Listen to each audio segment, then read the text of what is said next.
بسم اللہ الرحمن الرحیم۔ السلام علیکم ورحمۃ اللہ وبرکاتہ۔ حضرت بہلول رحمۃ اللہ علیہ فرماتے ہیں کہ میں ایک مرتبہ بصرہ کی ایک سڑک پر جا رہا تھا۔ راستہ میں چند لڑکے اخروٹ اور بادام سے کھیل رہے تھے اور ایک لڑکا ان کے قریب کھڑا رو رہا تھا۔ مجھے یہ خیال ہوا کہ اس لڑکے کے پاس بادام اور اخروٹ نہیں ہیں، ان کی وجہ سے رو رہا ہے۔ میں نے اس کو کہا، بیٹا تجھے میں اخروٹ بادام خرید دوں گا، تو بھی ان سے کھیلنا۔ اس نے میری طرف نگاہ اٹھا کر کہا، ارے بے وقوف، کیا ہم کھیل کے واسطے پیدا ہوئے ہیں؟ میں نے پوچھا، پھر کس واسطے پیدا ہوئے ہیں؟ کہنے لگا کہ علم حاصل کرنے کے واسطے اور عبادت کرنے کے واسطے۔ میں نے کہا، اللہ تعالی شانہ تیری عمر میں برکت کرے، تو نے یہ بات کہاں سے معلوم کی؟ کہنے لگا، حق تعالی شانہ کا ارشاد ہے سورہ مومنون، افحسبتم انما خلقناکم عبثا، کیا تمہارا یہ گمان ہے کہ ہم نے تم کو یوں ہی بیکار پیدا کیا ہے اور یہ کہ تم ہمارے پاس نہیں لوٹائے جاؤ گے؟ میں نے کہا، بیٹا تو بڑا حکیم معلوم ہوتا ہے، مجھے کچھ نصیحت کر۔ اس نے 4 شعر پڑھے جن کا ترجمہ یہ ہے کہ میں دیکھ رہا ہوں کہ دنیا ہر وقت چل چلاؤ میں ہے، آج یہ گیا کل وہ گیا، ہر وقت چلنے کے لیے دامن اٹھائے، قدم اور پنڈلی پر دوڑنے کے لیے تیار رہتی ہے۔ پس نہ تو دنیا کسی زندہ کے لیے باقی رہتی ہے، نہ کوئی زندہ دنیا کے لیے باقی رہتا ہے۔ ایسا معلوم ہوتا ہے جیسا کہ موت اور حوادث 2 گھوڑے ہیں جو تیزی سے آدمی کی طرف دوڑے چلے آ رہے ہیں۔ پس او بے وقوف جو دنیا کے ساتھ دھوکہ میں پڑا ہوا ہے، ذرا غور کر اور دنیا سے اپنے لیے کوئی آخرت میں کام آنے والی اعتماد کی چیز لے لے۔ یہ شعر پڑھ کر اس لڑکے نے آسمان کی طرف منہ کیا اور دونوں ہاتھ اٹھائے اور آنسوؤں کی لڑی اس کے رخساروں پر جاری تھی، اور یہ 2 شعر پڑھے، اے وہ پاک ذات کہ اسی کی طرف عاجزی کی جاتی ہے اور اسی پر اعتماد کیا جاتا ہے۔ اے وہ پاک ذات کہ جب اس سے کوئی شخص امید باندھ لے تو وہ نامراد نہیں ہو سکتا، اس کی امید ضرور پوری ہے۔ یہ شعر پڑھ کر وہ بے ہوش ہو کر گر گیا۔ میں نے جلدی سے اس کا سر اٹھا کر اپنی گود میں رکھ لیا اور اپنی آستینوں سے اس کے منہ پر جو مٹی وغیرہ لگ گئی تھی پوچھنے لگا۔ جب اس کو ہوش آیا تو میں نے کہا، بیٹا ابھی سے تمہیں اتنا خوف کیوں ہو گیا؟ ابھی تو تم بہت بچے ہو، ابھی تمہارے نامہ اعمال میں کوئی گناہ بھی نہ لکھا جائے گا۔ کہنے لگا، بہلول ہٹ جاؤ، میں نے والدہ کو ہمیشہ دیکھا کہ جب وہ آگ جلانا شروع کرتی ہیں تو پہلے چھوٹی چھوٹی چھپیٹیاں ہی چولہے میں رکھتی ہیں، اس کے بعد بڑی لکڑیاں رکھتی ہیں۔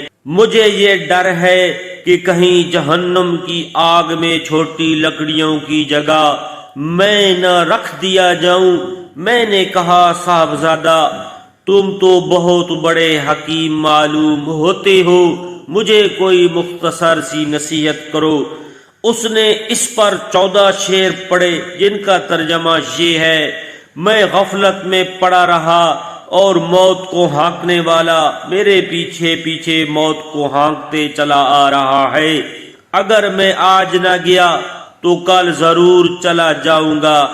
میں نے اپنے بدن کو اچھے اچھے اور نرم نرم لباس سے آراستہ کیا، حالانکہ میرے بدن کے لیے قبر میں جا کر گلنے اور سڑنے کے علاوہ چارہ کار نہیں۔ وہ منظر گویا اس وقت میرے سامنے ہے جبکہ میں قبر میں بوسیدہ پڑا ہوا ہوں گا۔ میرے اوپر مٹی کا ڈھیر ہوگا اور نیچے قبر کا گڑھا ہوگا، اور میرا یہ حسن و جمال سارے کا سارا جاتا رہے گا اور بالکل مٹ جائے گا، حتیٰ کہ میری ہڈیوں پر نہ گوشت رہے گا نہ کھال رہے گی۔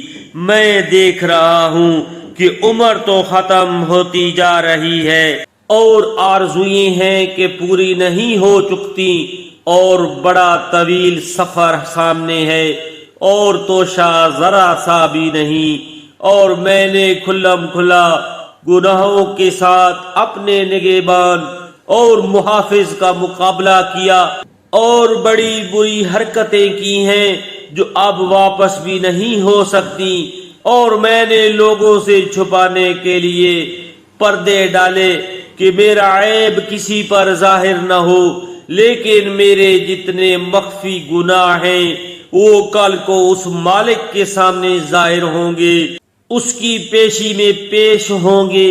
اس میں شک نہیں کہ مجھے اس کا خوف ضرور تھا، لیکن میں اس کی غایت حلم پر بھروسہ کرتا رہا، جس کی وجہ سے جرأت ہوتی رہی، اور اس پر اعتماد کرتا رہا کہ وہ بڑا غفور ہے، اس کے سوا کون معافی دے سکتا ہے۔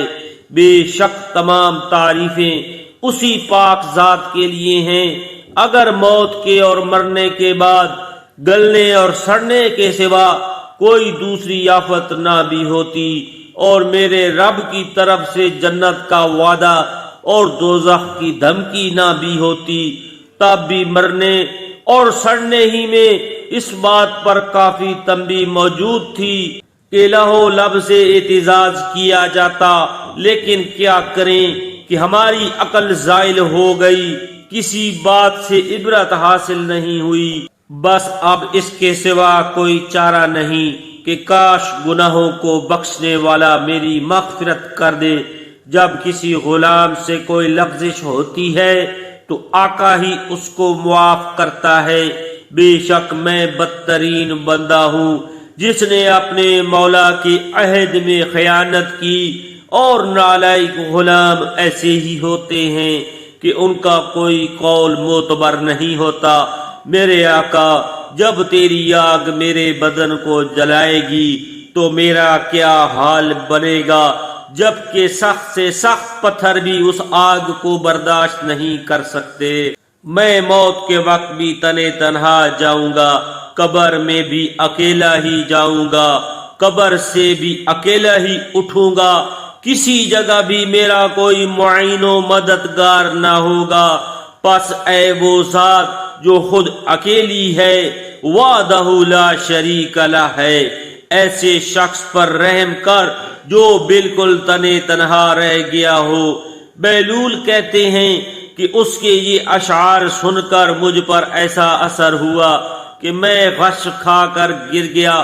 بڑی دیر میں جب مجھے ہوش آیا تو وہ لڑکا جا چکا تھا۔ میں نے ان بچوں سے دریافت کیا کہ یہ بچہ کون تھا؟ وہ کہنے لگے تو اس کو نہیں جانتا، یہ حضرت امام حسین رضی اللہ تعالی عنہ کی اولاد میں ہیں۔ میں نے کہا مجھے خود ہی حیرت ہو رہی تھی کہ یہ پھل کس درخت کا ہے، واقعی یہ پھل اسی درخت کا ہو سکتا تھا۔ حق تعالی شانہ ہمیں اس خاندان کی برکتوں سے متنفع فرمائے، آمین۔ اللہ رب العزت عمل کی توفیق عطا فرمائے۔ جزاک اللہ۔